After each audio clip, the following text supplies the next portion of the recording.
The developmentally disabled have always been part of our world, but we haven't always given them their deserved attention in our society and our lives. The first real advancement for the disabled community was the American School for the Deaf in 1817, which was only 200 years ago. With this school, however, there was only an education center established for the deaf. There were no rights created for the disabled community as a whole until nearly 175 years into the future in 1990. President George H.W. Bush was the first United States president ever to ratify any act for the betterment of the disabled community. This act is titled the Americans with Disabilities Act, or ADA. The entire disabled community feels that the ADA only covers a minimal portion of their concerns, and even with this coverage, there is still internal conflict between whether or not the ADA is even fair. The ADA is only the tip of the iceberg. There are still so many issues left for the developmentally disabled to face. To reach universal equality and happiness, society must rise up as a whole to help the disabled fight the battle of injustice in any way we can.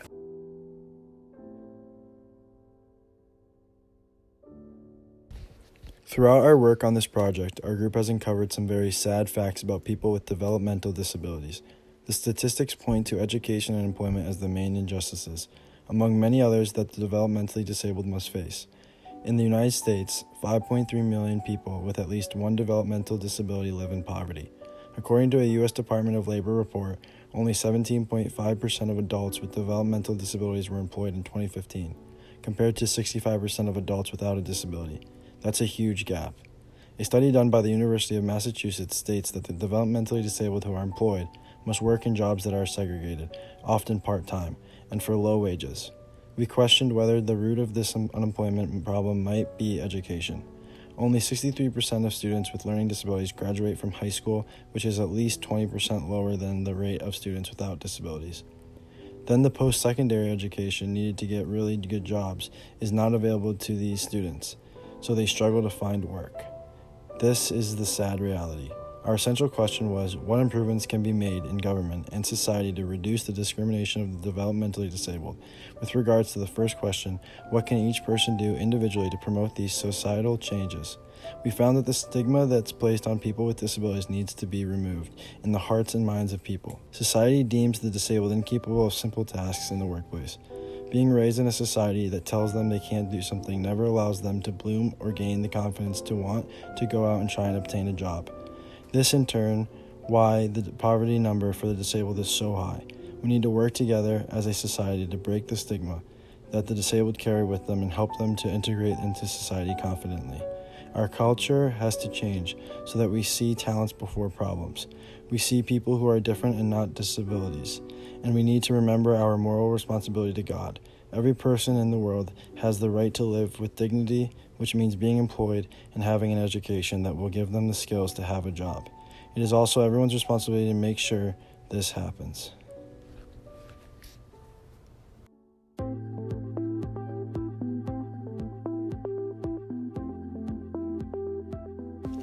In order to better understand this issue, we conducted 3 interviews with experts in the field of developmental disabilities.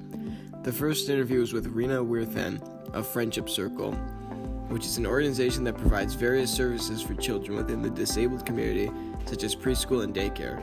Another interview was with Enid Cross, who was a part of the Head Start program, an agency that works to create learning plans for developmentally disabled children, and who also taught at special ed schools for many years.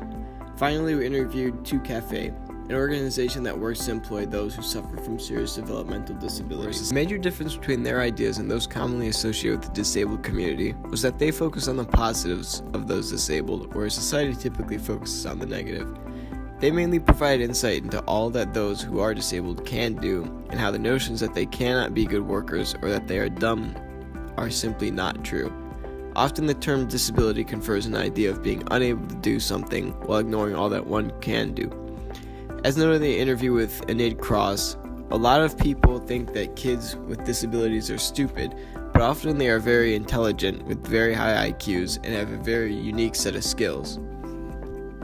Rena Wortham of Friendship Circle mentioned that many think that disabled workers cannot be good workers, but often, if they find a job that fits them, they're some of the most reliable and enthusiastic workers. The interview with 2 Cafe further supported this notion by describing how enjoyable it is to work with some of the disabled people they employ. The interviews, in addition to this, helped us tie our thoughts together. For example, we had known that disability discrimination was an issue that took many forms, such as socioeconomic, academic, and more, but the interviews helped us to tie all these separate forms of discrimination together and understand them or see them as one large interconnected issue. Finally, such interviews helped contribute to the awareness component of the Praxis cycle in a very helpful way. They help us to see the issue in a practical sense that is demonstrated in society rather than seeing it in a hypothetical way.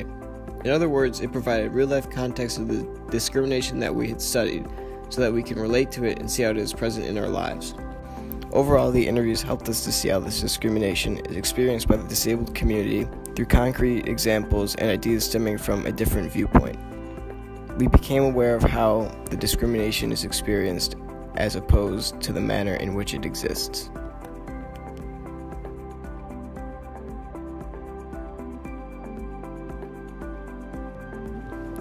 When talking about this injustice, the Catholic social teaching option for the poor and vulnerable rises to the forefront. We are instructed to put the needs of the poor and vulnerable first. Proverbs 31 verses 8 and 9 tell us, "You shall not oppress the poor or vulnerable. God will hear their cry." We should become the voice of the developmentally disabled and help when no one else is standing up for them, helping them to feel loved and valued as a member of society. 2 charisms that align with these commandments are inclusiveness and hope. The developmentally disabled deserve to be included in everything because God loves everyone equally. The developmentally disabled are capable of contributing their talents to society, just like everyone else. However, the world needs to include them to allow them to spread their ideas to make the world better. We are all created in God's image. Therefore, when we look down on one of His children, we are looking down on God Himself. Hope can be very powerful and can change one's views from negative to positive. By allowing the disabled to receive their rights in totality, society can provide them the hope of success. Taking away people's rights can destroy their hope and in the process diminish happiness in society. It should be our priority, therefore, to maintain inclusiveness and hope in our world to create a better community.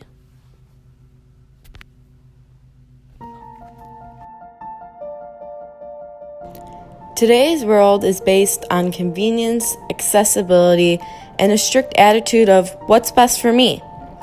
After learning in depth about this issue, our group felt compelled to honor the Catholic social teaching, rights and responsibilities.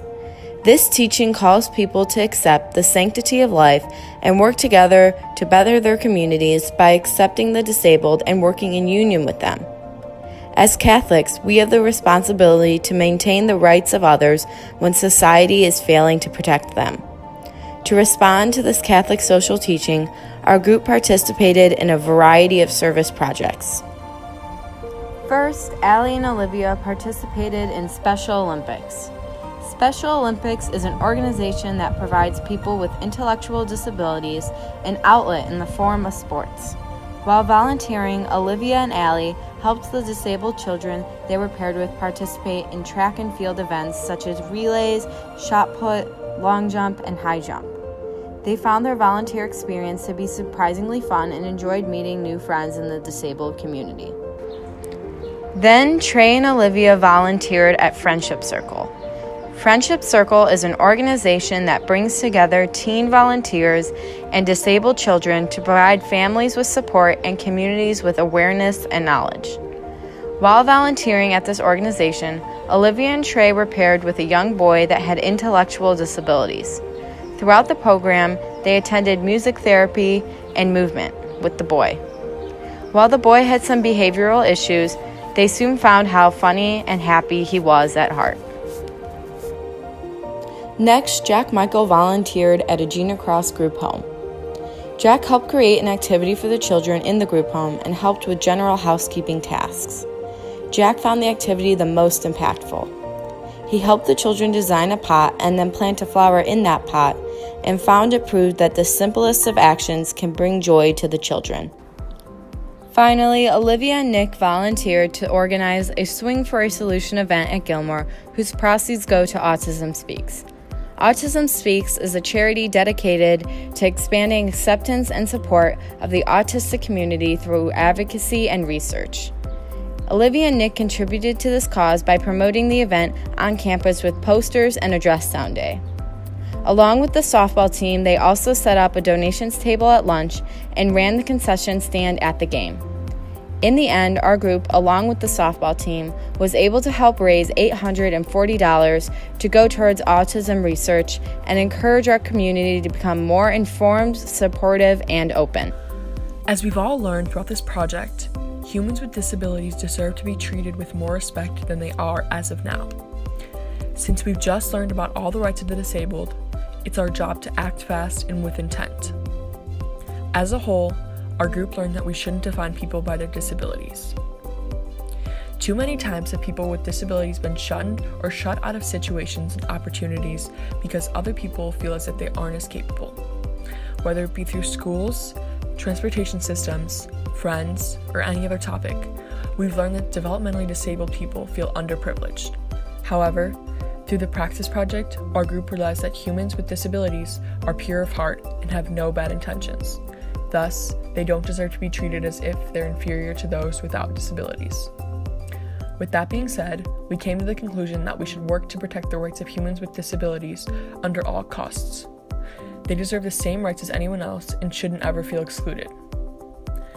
As a society, it's important to remember that although humans with disabilities are the same as us in many ways, they may have a harder time comprehending knowledge than we do. However, that's nothing to be ashamed of. Instead of making humans with disabilities feel bad about their problems, it should be our duty to adopt an attitude that would make them feel included and loved. Everyone has problems, and that's something we share with disabled humans. We need to be more accepting to humans with disabilities because they're emotional people just like us. Humans with disabilities are too oftentimes bullied, and that's not just or fair in any case. Within the group, we all resolve to treat humans with disabilities with love and respect, just as everyone deserves. Nothing will ever change if we don't promote love and kindness, so as a group, we will work to show compassion to humans with developmental disabilities. Something as small as spending 10 minutes with a human with developmental disabilities will make their day 10 times better. And it's important that we implicate that knowledge into everyday society. All in all, the Praxis topic of violation of rights for the developmentally disabled has taught us more than we ever expected. In the future, we will continue to be involved with the disabled community. We're determined to make a difference within the community, and we're not stopping here. Humans with developmental disabilities have taught us so much that we never knew about ourselves, and they've truly brought out the best in all of us. With that being said, all of us now take it as our personal responsibility to ensure that the rights for the developmentally disabled are protected. Going forward, we are all striving to make a difference in the developmentally disabled community through our actions powered by God and love.